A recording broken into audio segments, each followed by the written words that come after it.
Peace. What's happening, good people? This gift here for Pay Us No Mind.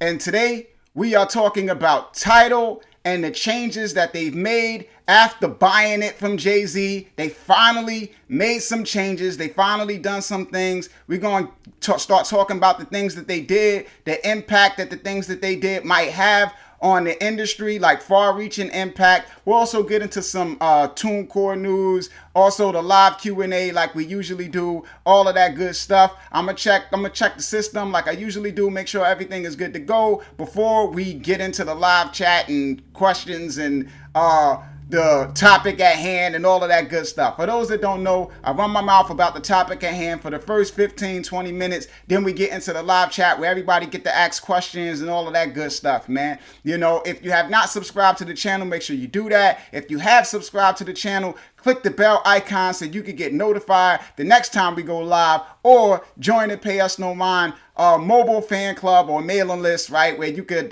text me at the number that you see in the description box. Okay, good people? So let me check the system and then we're gonna see what up. All right, y'all. Yeah. Party people in the house and the place to be. Yo, man, I know I've been off and on with these streams, man, because I've been like wild busy with a lot of different stuff in Cryptosville, you know, working with a lot of different companies on a lot of different things, man. So I just been taking like crazy, man. Yeah, man. So yeah, it's been harder to like keep up with the channel, man, but we here now, man. So I'm gonna put this up. This is like these tweets from Tidal. And you see they talking about, we're working to create a place that is better for artists and their fans.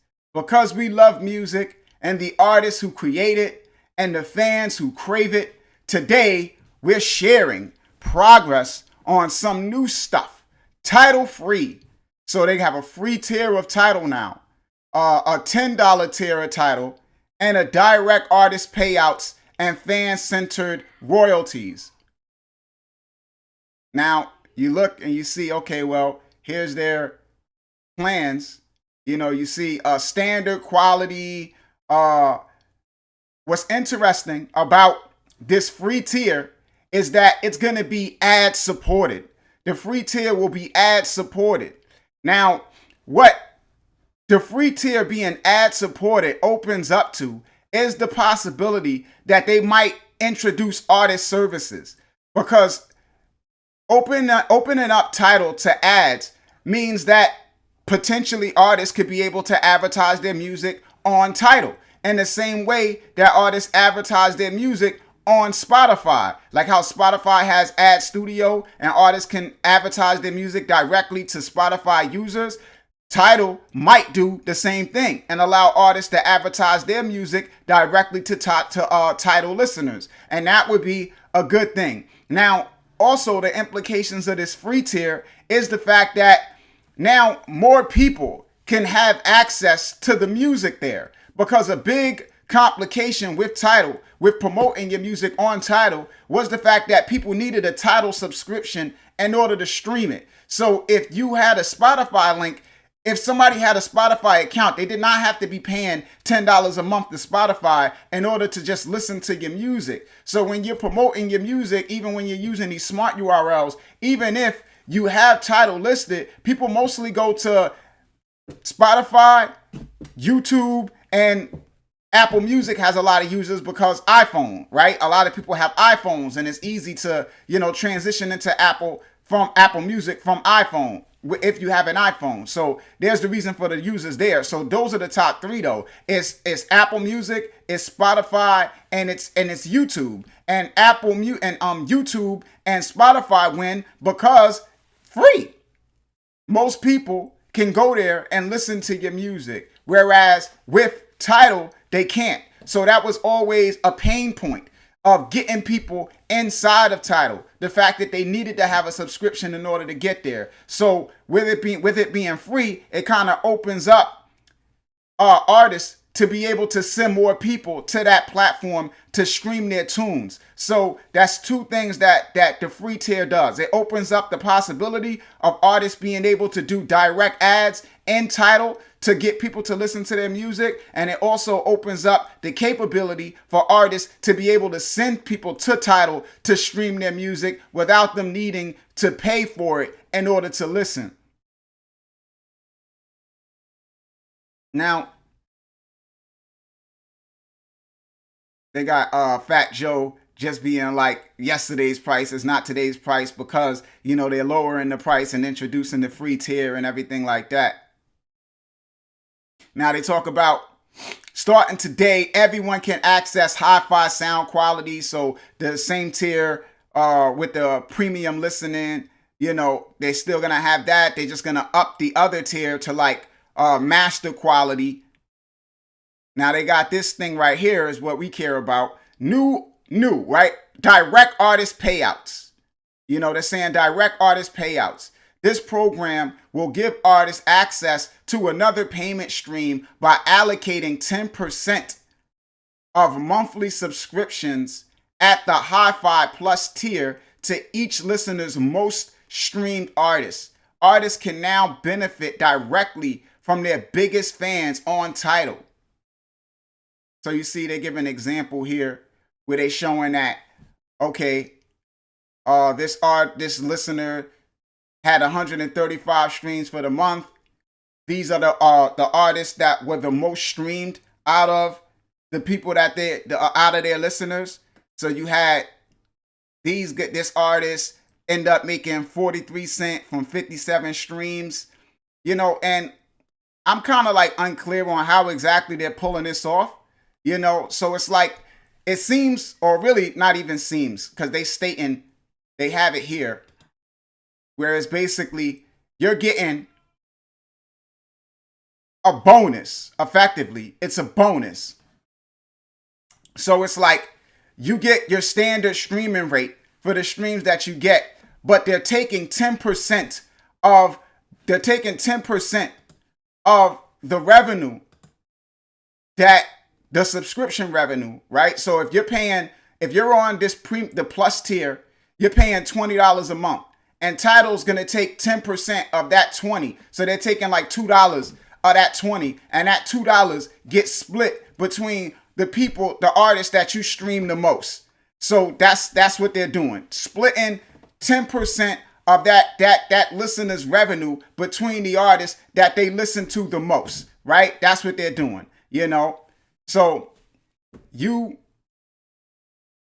hopefully, according to them, you're going to make more money from this system if you have dedicated listeners, if your listeners are people who stream your music a lot. So it goes away from this system that we have right now, where you have a system of what they call it, market share, right?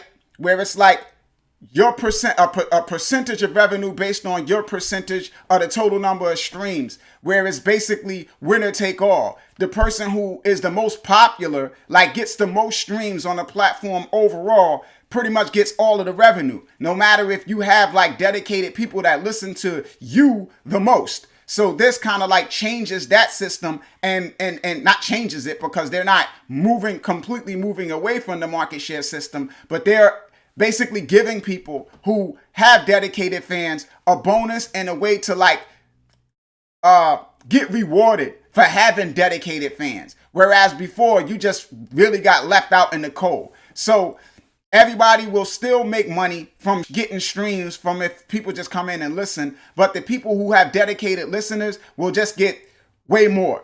So that's the system that they create. Now, SoundCloud already introduced user-centric payouts, but their system is based on the total number of streams. It's not a bonus. It's people stream and they're giving you a percentage of the individual listener's subscription fee based on how often that individual listener streams your music.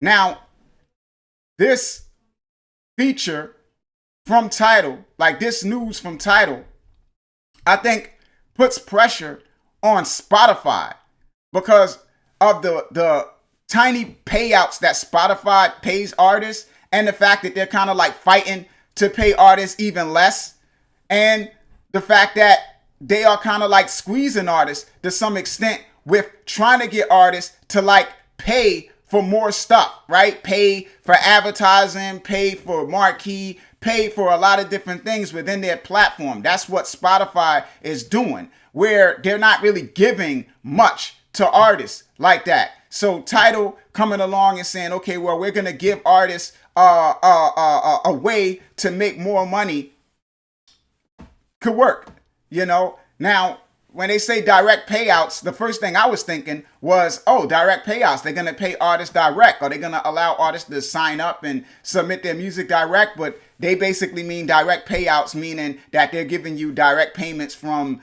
the person that streamed your music the most, which is just like Fancentric. I don't even know why they bring direct payouts into the conversation, but that's neither here nor there. Fact is, they're doing what they're doing, and it's interesting, and got to keep an eye on it and see exactly where it goes and what it does, you know, because I mean, it remains to be seen the impact, because what it comes down to is how many people use Tidal, you know, and whether this is going to drive more people to use Tidal. Maybe it will, maybe it won't. I don't know, you know, but that's the main thing.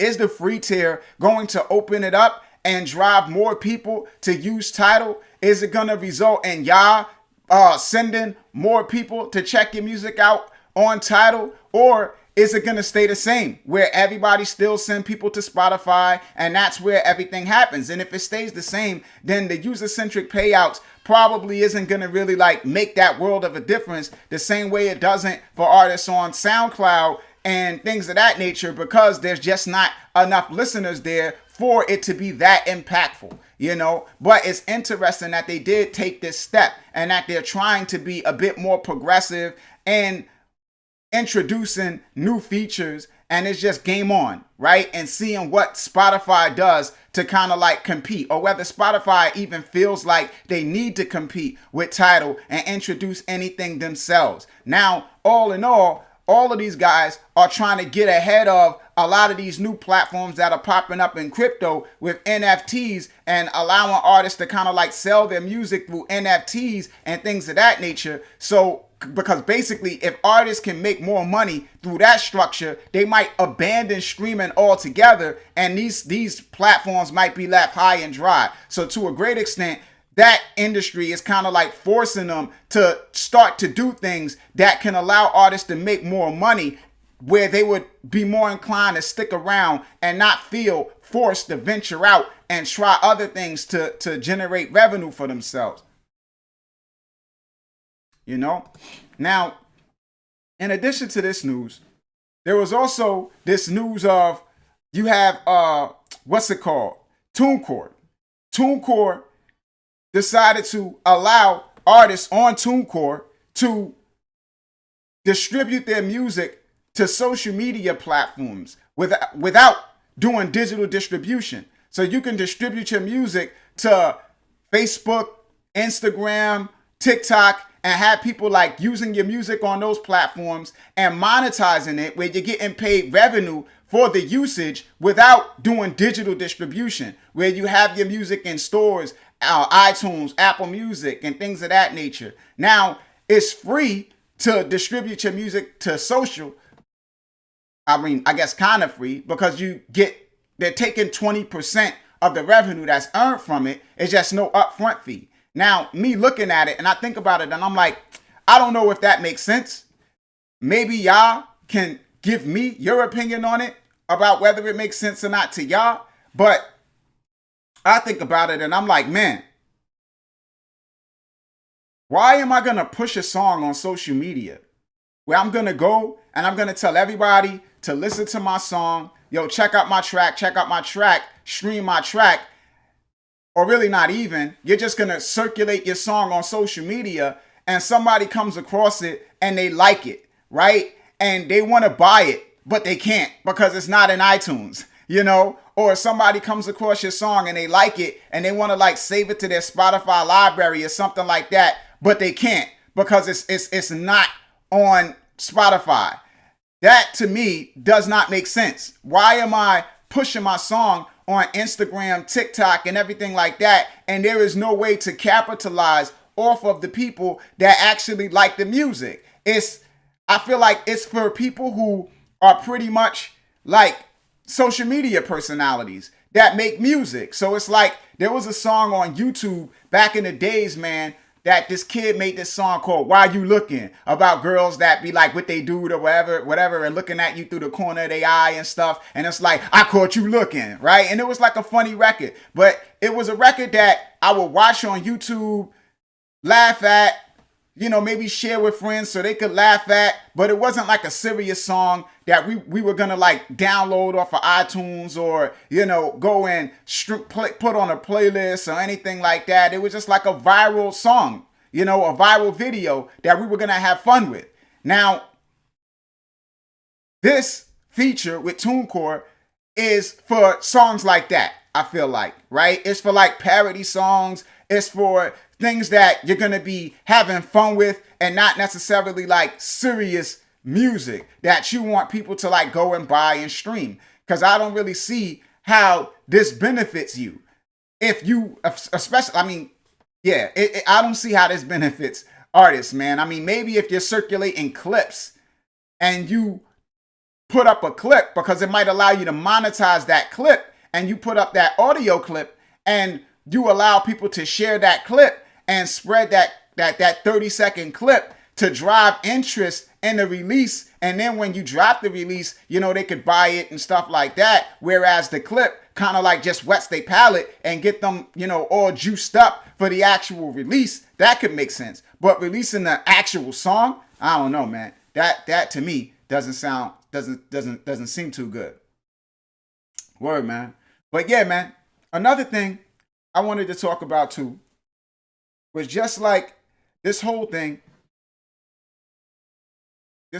man, with Timbaland, because Timbaland recently partnered with, because I don't know if y'all know, but you got these NFTs called Bored Ape NFTs.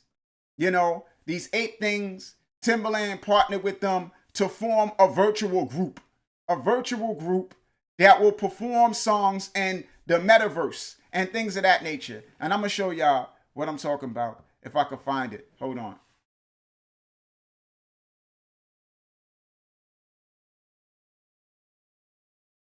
Do I have it? Let me see.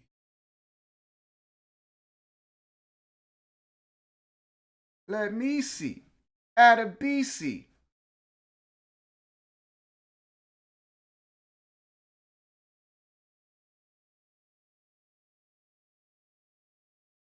Where is it?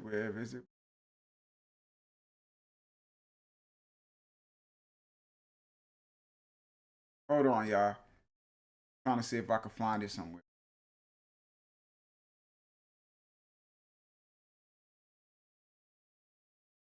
Yeah, the song is called Ape-ish.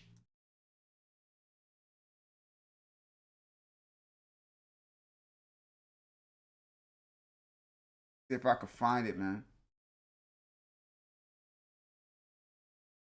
Damn. Hold on. I should have had it pulled up.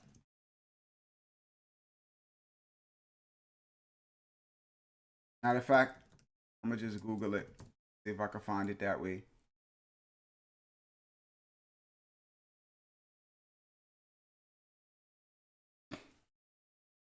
Because there is something about this that I feel like isn't so great, man.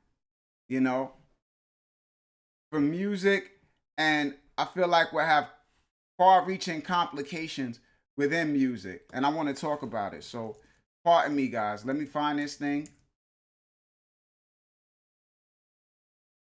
Yeah, here we go. Got it right here. And because I want to show you guys this thing, right? Okay. It's called Ape and Productions.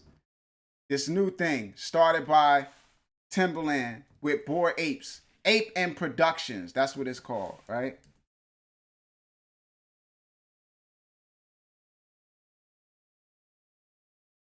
Which I could find it on OpenSea. Hold on, y'all.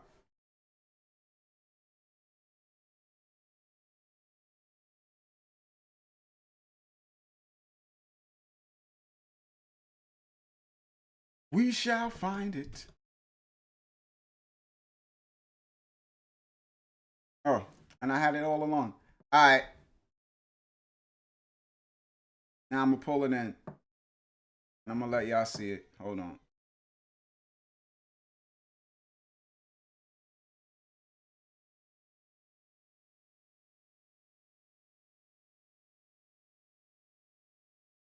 Do, do, do, do, do, do, do, do. Yeah. Y'all see this? This is it right here. You know? So, Ape and Productions. This is a group from Bored Ape characters, which are these NFTs that sell for like millions of dollars. And they formulate a group around these artists or around these apes. They take, I guess, real artists to use as the voices of these apes, kind of like the gorillas did, you know, with their cartoon characters for their music. And they have Timbaland produce and these guys rap and they make this record. And they sell this record as an NFT. So this record is an NFT. People can buy it on OpenSea. Now, my problem with this is the fact that Bored Apes sell for a lot of money. They're very expensive. And only people who hold a Bored Ape have access to a community, right? Like they have a community that is restricted to people who hold Bored Apes. And this song and a lot of what's being built around this is exclusive to like the Bored Apes community. So what's happening is we're creating like music for the rich, effectively, you know, like songs that people can only have if they have thousands of dollars to spend. So you look at this song. If you want this song, you have to be able to pay $1,042 for this song. Now, listen, I like the idea of NFTs for artists. I like the idea of artists earning, you know, revenue and making respectable money for their music. But I don't feel like the fans should get punished for what other people have done to artists. Like the people who have abused artists are the corporations and the tech companies. You know, it's the corporations and the tech companies. The tech companies take your music, use it to sell their products and don't give you fair compensation for it.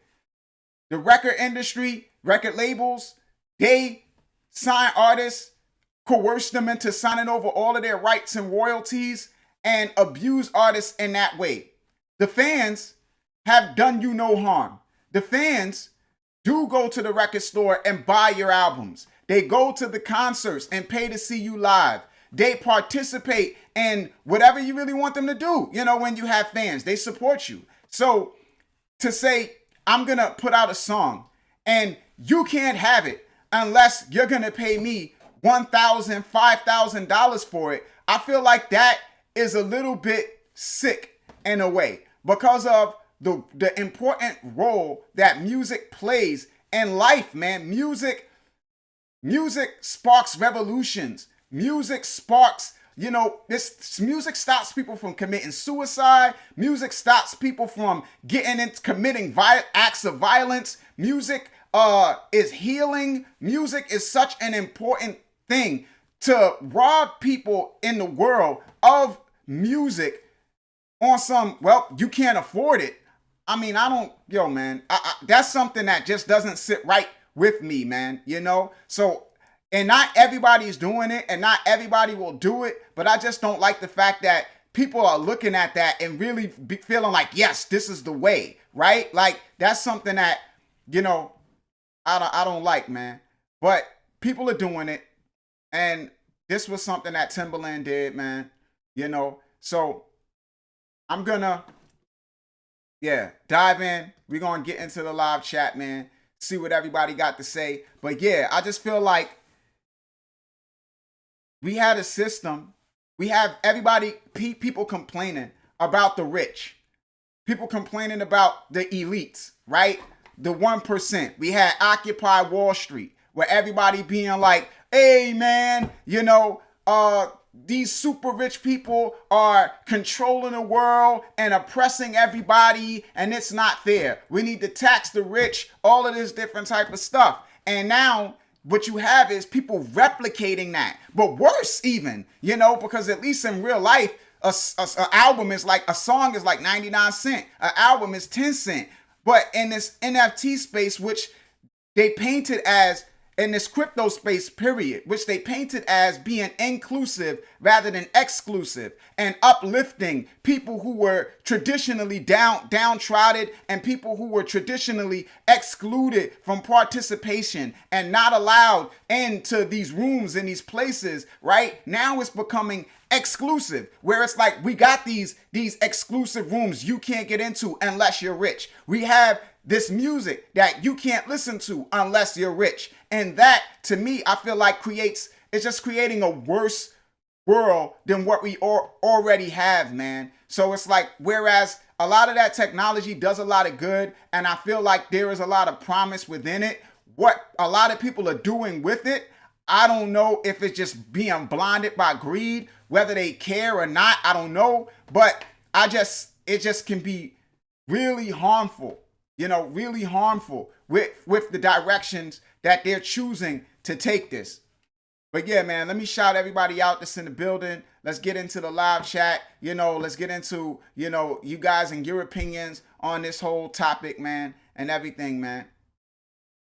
So we got Ryan, my guy, was good. We got Summer Random, what's up? We got Video 4.0, was good. We got Creepy Laws, what's up? Rooful Productions, Sean Zacharias, right? Asa Elliott, what's up? Kensei Babyface, was good. Was good to everybody in the building, man.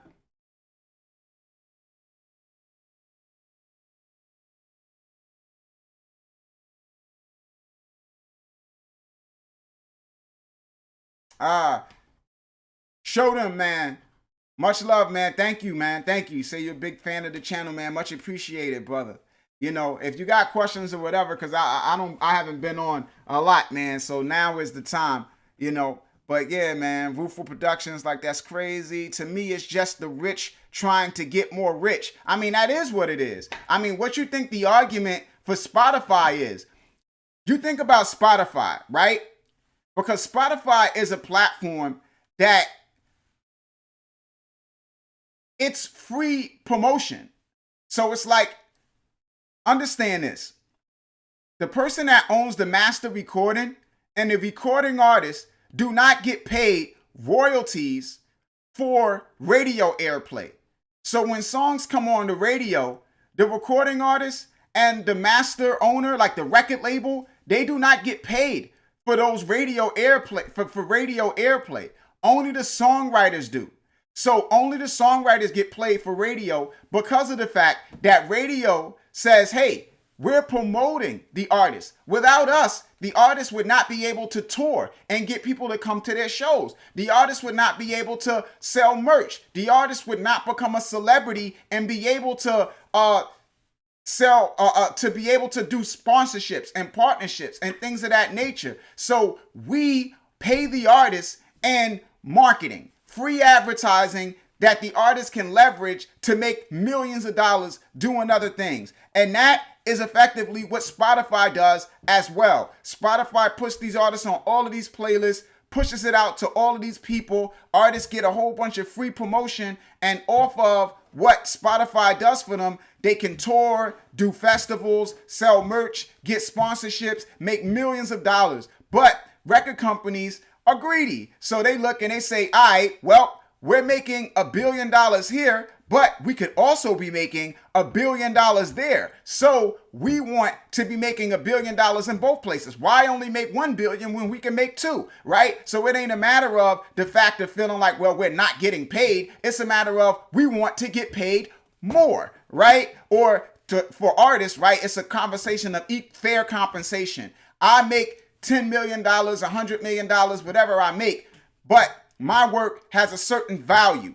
And here in these places, YouTube, Spotify, whatever have you, I am not getting what I feel like is fair compensation for my work in accordance with what everybody else pays me for my work. So it's not that I need the money, it's what I feel like is fair, right? So that's the thing with Spotify. These artists are not starving artists. They're not like, oh my God, I can't feed my family because Spotify only pays me X amount. It's, yo man, I should be getting paid more for what I feel like my work is worth on Spotify. You know, the artists that are really in a position where they need Spotify revenue to feed their families, you know, those are artists that by all accounts, Spotify revenue probably wouldn't rock their world, you know, because they're probably not getting enough streams to make a significant amount of money. Because the reality of the situation is, if you are getting enough Spotify streams to really like make a living off of, then you probably got fans,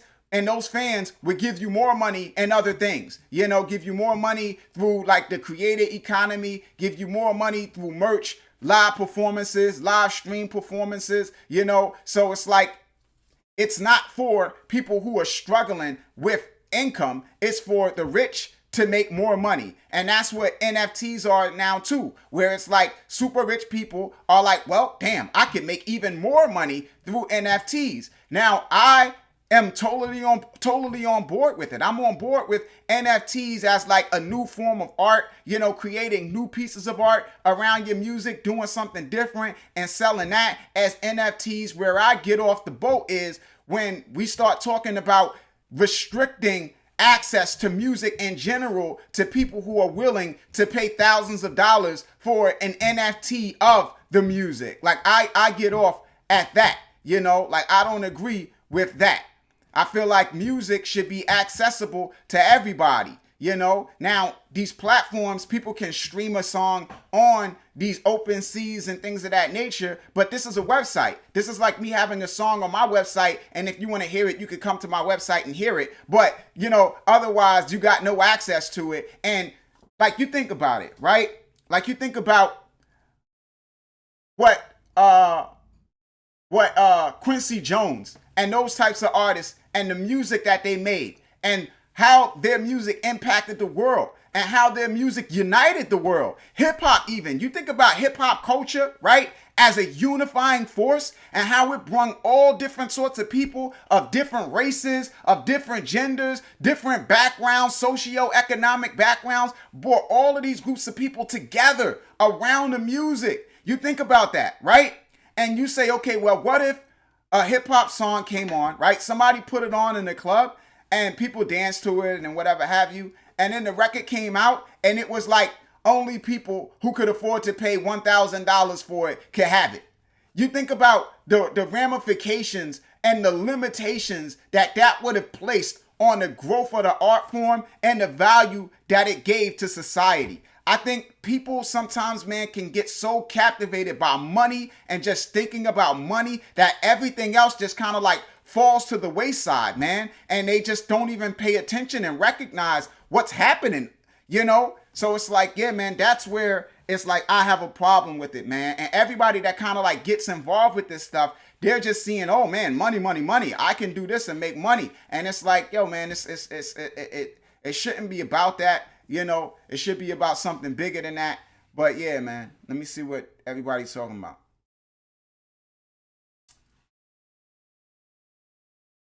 Kensei says, Young Dolph dead at 36. This is sad. Hip hop artists die. Companies make money off their likeness. I mean, listen, man. Listen, man. And listen, we're going to have a real conversation about this, right, y'all? All right? I don't want to be a Debbie Downer, but I'm going to keep it funky with y'all. I grew up on 90s hip hop. Right? Mobb Deep, Noriega, Nas, you know, those types of artists, man.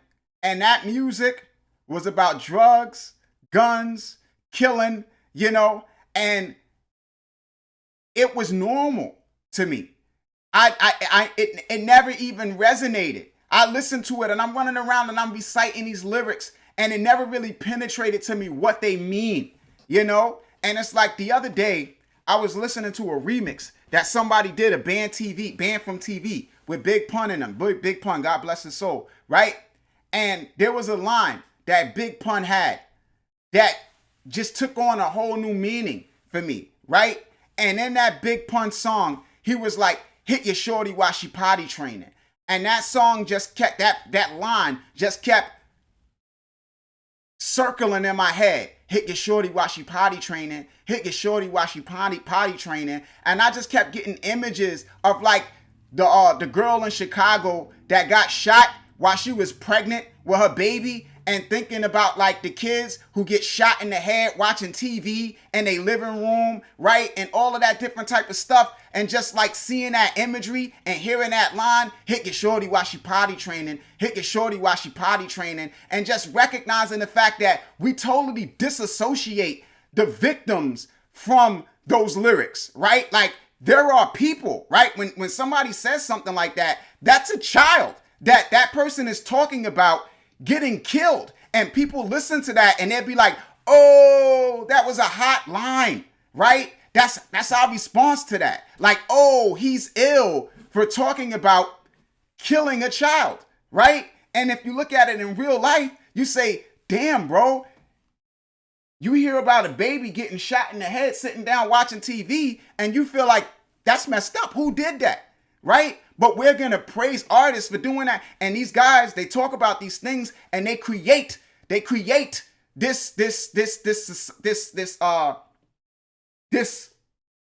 social construct, right? This culture where murder and those types of things are okay, right? And we co-sign that. So it's like, yo, man, because I don't want to blame anybody. Because there's a lot of socioeconomic and stuff, things that factor into how people end up the way they end up, man. But I will say this, man. There is an aspect of this where we have to take some accountability and responsibility for the fact that we do not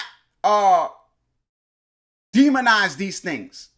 So it's like when I was coming up, even when I was rapping, the big thing was, hey, we're just telling our story. We're just talking about what we see. But there is a way to do that, right? Like there is telling a story. You like, yo, man, damn, man, we was in the store. This guy came in, man. He fired a shot. It hit this dude, man. He died, man. Yo, that was so messed up, man. You know, like that is telling a story in a way that shows sympathy for the victim. That shows, hey, what happened was wrong. And that's not what we do in the music that we be putting out in hip hop. We be like, yo, the dude walked in with the Mac and he was like, blah, blah, blah, and sprayed it up, son. Everybody was like dying, son. I'm like, yo, it was like the illest ever, man. He had the mask on, son. He had the Uzi Wop, son. Like, yo, he just walked out of there like nothing. And that romanticizes it. That makes it seem as if that's something for other people to do. That makes it seem as if that's something that we're proud of. Like covering it and from that perspective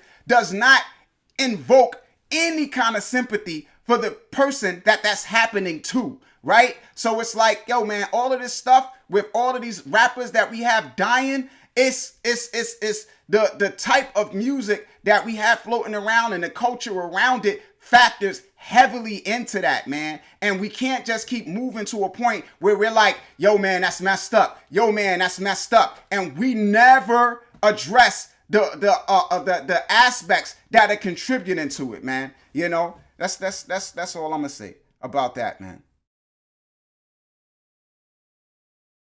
Yeah, video 4.0 says, anytime music has to exclude any listener, it cannot be a good thing. I don't know about NFTs at the moment. Yeah, I mean, yeah, you don't want it. Nothing should be excluding listeners, man. You know,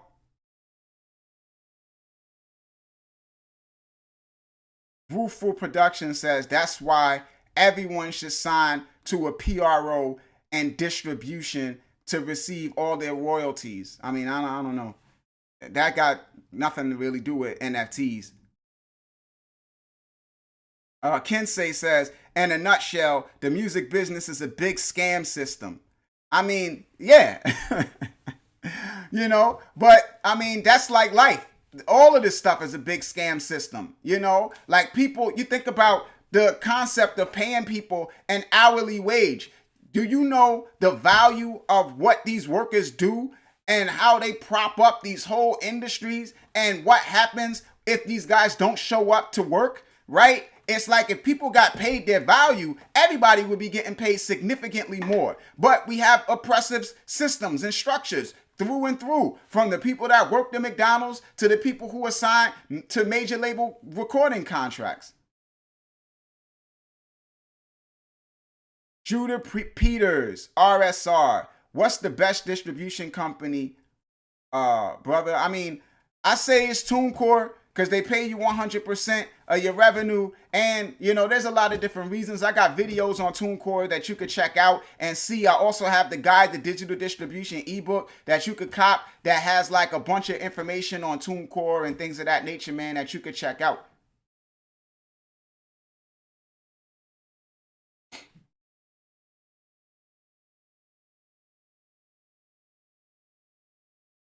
Yeah, Rueful Productions. It makes no sense that these big businesses make such a big profit off the artists they use. It should be a fair trade from both sides. Yeah, it should, but it's not. But at the same time, the artists are not forced to sign recording contracts, and that's the thing that I look at. That is where the rubber meets the road with NFTs and things of that nature. It is something that is constructed to remedy a problem that I feel like is not really a problem, So with NFTs, they talk about fair compensation and artists being able to make as much money as they want from their music and things of that nature. Well, you could already do that. Like an artist right now does not have to put his music on Spotify. Doesn't have to do it. An artist does not have to sign a recording contract. An artist does not have to sell his music in iTunes, where they take 30% of every digital download. An artist has the freedom to sell his music on his own website, right? Or through Bandcamp, and charge people whatever he feels like charging for his work right now, without the use of NFTs or anything like that. Just put his music up on his website. It's $10. He can do that. Nothing that stops him from doing that. So this concept of, oh man, artists need a place where they can say they can, where they could tell people to pay them fairly for their work is nonsense. Artists could already do that. They don't need a place to do that, right? And with NFTs in particular, NFTs address a pain point for visual artists, because visual artists do not have the regulatory entities set up to protect their rights like music does. So with visual artists, there is no ASCAP, there is no BMI or Sound Exchange or Song Trust or Harry Fox Agency that goes out and runs searches to see if somebody has used their work in something and make sure they get paid for that usage. There is none of that for them. Right? Somebody buys a painting for $14. They manage to sell it for $20 million. That artist that made that painting gets nothing. He got $14 and that's it. So NFTs with royalties and all of that other stuff addresses that for them. But with music, there is an ASCAP. There is a Song Trust. There is a Harry Fox Agency. And where the issue with music is not in the fact that artists don't have rights and artists don't get royalties. It's the fact that artists get manipulated into signing those royalties over. So they end up giving their royalties to their record label or giving their royalties to somebody else, where they get left out in the cold when those royalties become more valuable. So an artist signs a contract and takes upfront money in exchange for ownership of their work. They say, oh, give me $500,000. And to them at that time, that's a lot of money. Then that work goes on to make $10 million. And they say, hey, I got robbed. because I chose to sign a contract for $500,000 when I ain't know no better, and they didn't educate me and tell me that that wasn't something that I should have did and everything like that, right? But this system that people are trying to replace it with is the same thing. So it's like you look at things like artists selling their royalties as NFTs. Tell me, how is that different from selling your royalties to a record company? You know, really, it's worse, because a record company will pay you based on what they believe the work will do. It's on potential. Hey, we think that this song is going to go crazy. We believe that this artist can really be the next Prince or something like that. And they invest in you based on that.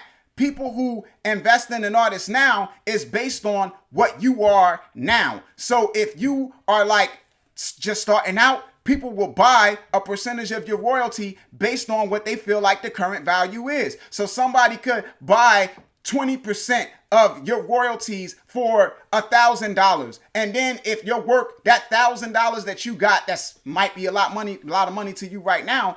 If your work goes on to be worth that $1,000 share that they got goes on to be worth $10 million, then you're like, well, damn, I sold that for them to them for 1,000. So it's like, it's like a similar system. You're not changing anything. You're still selling away your rights. You know what I'm saying? It's like, oh, well, now I'm selling my rights to my fans. My fans are the ones that own it, not the record company. Well, your fans don't know what to do with those rights, right? They don't know what to do with your music. A record company has resources and connections to make it more valuable, right? That's where these artists end up becoming millionaires, because of what these companies and these agencies and stuff do for them to help them build their careers. Fans don't know what to do. You can say, okay, well, now the fans are incentivized to promote, but who's to say that these fans have anybody that listens to anything that they have to say? You know what I'm saying? Who's to say that these fans know how to put together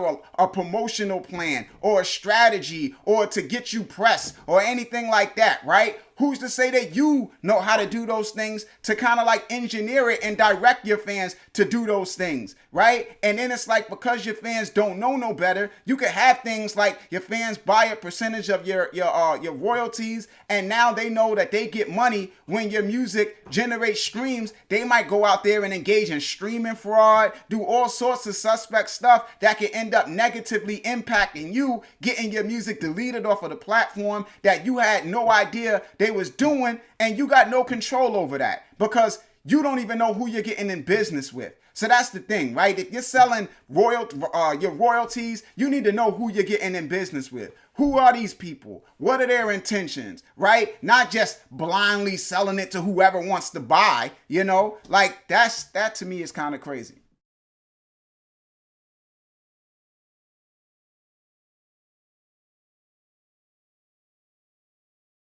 Mr. Orange says, I implore you to take a listen to Black by Dave, live performance from the Brits 2020. It's powerful. I check it out, bro. I check it out, man. Roofful Productions gift. You have to take into account that most rappers will rap about what's trending to chase the money and clout.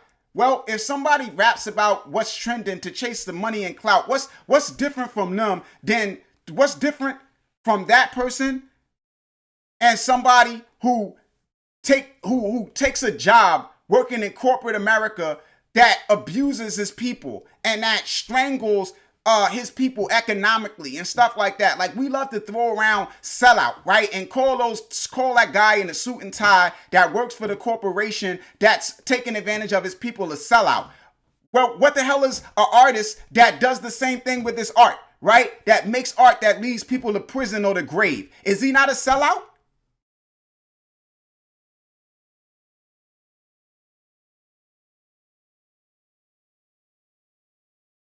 Word up, yo. Nova, man.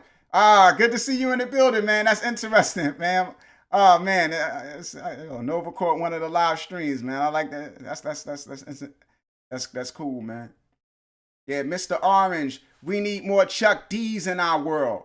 Yeah, man. I mean, it's something that I always felt, right? Like, cause it's like we always have anytime like somebody gets shot by the cops or something like that, they make a point to be like, well, what about black on black crime, right? And there is no such thing as black on black crime. Crime is a proximity issue. People commit crimes against whoever they're around. So it's like if you live around black people are gonna be robbing you and stuff like that. If you live around white people, you're gonna get robbed by white people. It's just that, right? So I don't fall in line with the whole black on black crime thing. But what I do feel like needs to take place is more of a collective, not a collective shaming in a way, right? And a collective honoring of the dead, right? So it's like there was a kid that got shot in the head watching TV in Hempstead, New York. The kid was in the house watching TV.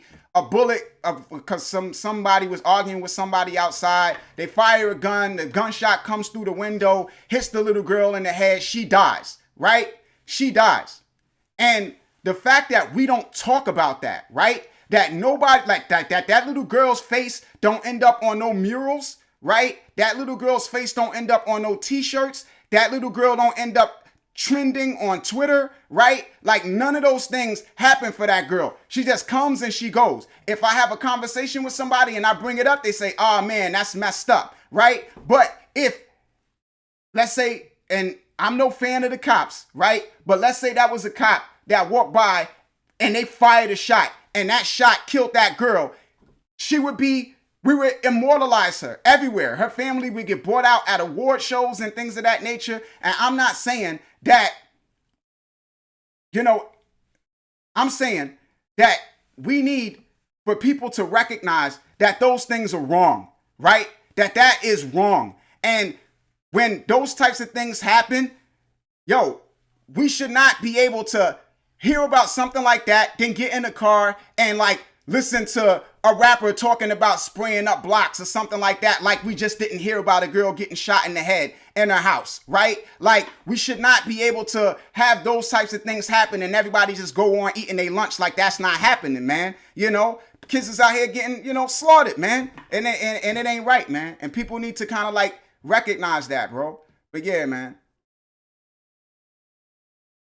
Orion says, sounds like you would be cool with groups like PUNM community or Logic Rat Pack community if they at least allow the music to be listened to for free and use the group for more insider content. I mean, the music don't have to be free. I just feel like the music needs to be affordable. It should be affordable. It should not be $1,000 for one song.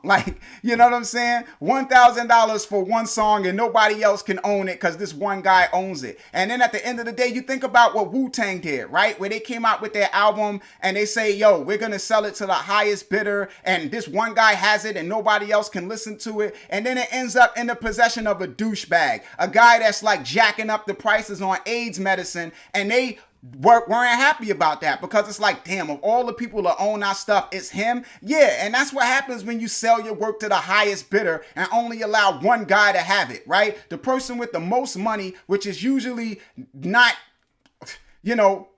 I'm not even going to say, because I don't want to demonize all rich people because all rich people aren't bad people. But a lot of times, man, you have rich people who do a lot of devious things to get the money that they got, right? And you end up with somebody who is a ruthless, not nice person, and you sit back and you're like, damn, I can't believe that guy is the guy that's sitting with my work, right? And he's on Twitter, should I let you guys hear it? No, I think I won't. I think I won't let you hear it. No, I'll turn the cameras off and sit back and drink my wine, right? And listen to it on my own. You guys just know that I have it. Me, the guy that you guys all hate, the rich guy that's jacking up the AIDS medicine, I got the Wu-Tang album that you guys can't have, right? And it's like all of these fans that have loved them for all of these years, that supported them and all of this other stuff, right, don't get to enjoy that music. Come on, bro. That type of stuff is like a kick in the teeth.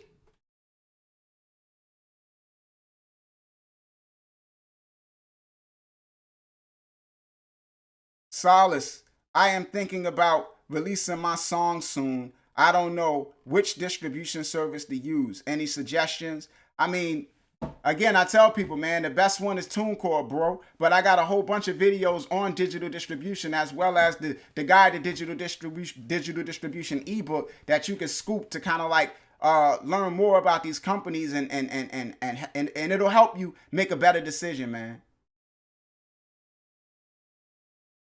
Judah Peters RSR says, I have a 12-track album, but I don't know who to choose for. Okay, just distribution. Yeah, man.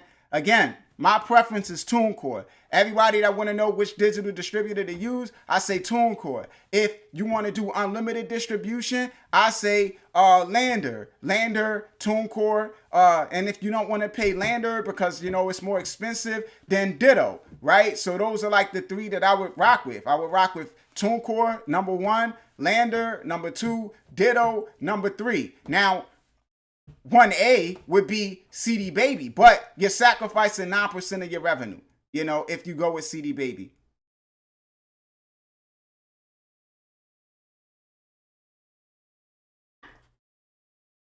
Danilo Lakea says, CD Baby updating our artist agreement. Can you please look that and make a video, please? Yeah, I'll check it out, brother. I'll check it out, man.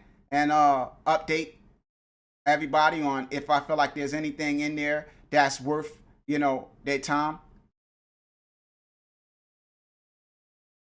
Mr. Orange says, you got to have a coin and land of milk and honey. Grandmaster Flash. Roofful Production says, that's crazy. I did not know that. Right. Word up, man. Fenrico, hey man, glad to see you live for the first time. Ah man, welcome to the club, brother. Right? Catching me live for the first time.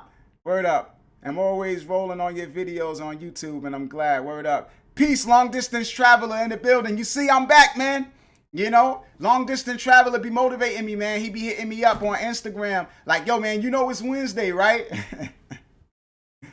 Word up. Yeah. Judah, if you're afraid of Ditto, you know, then, you know, use Lander. You know, and if you don't want to use Lander, then I guess DistroKid. You know, y'all know how I feel about them, but at the same time, man, I mean, you know, it's an option.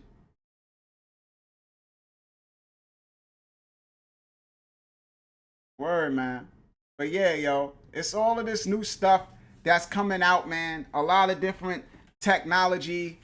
And yo, I've been telling y'all for a while, because y'all see me cover crypto back when I did that video where I asked if artists should take Bitcoin for their music years ago, right? And you look where crypto happened, where crypto ends up. You know, when I told artists about, like when I interviewed Connie Digital about the NFTs, and I was talking to artists about that, and then you look at how that exploded later. It's like all of these things, the metaverse, because it's like Facebook changed their name to Meta, and now you got all of this metaverse stuff happening, right? And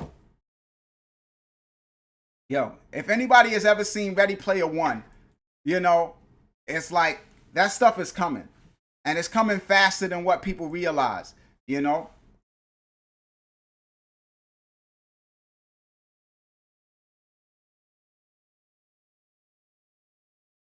B-Jack TV, hey, thanks for this video.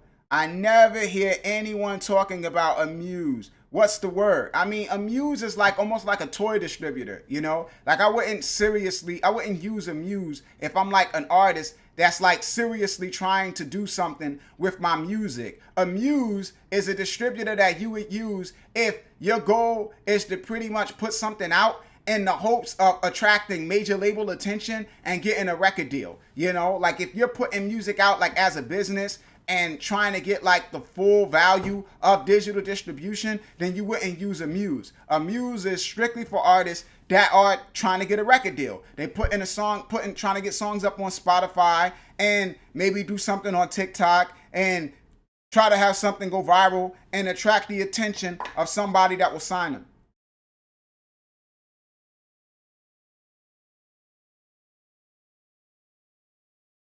Long distance traveler says he's making out fine with Ditto.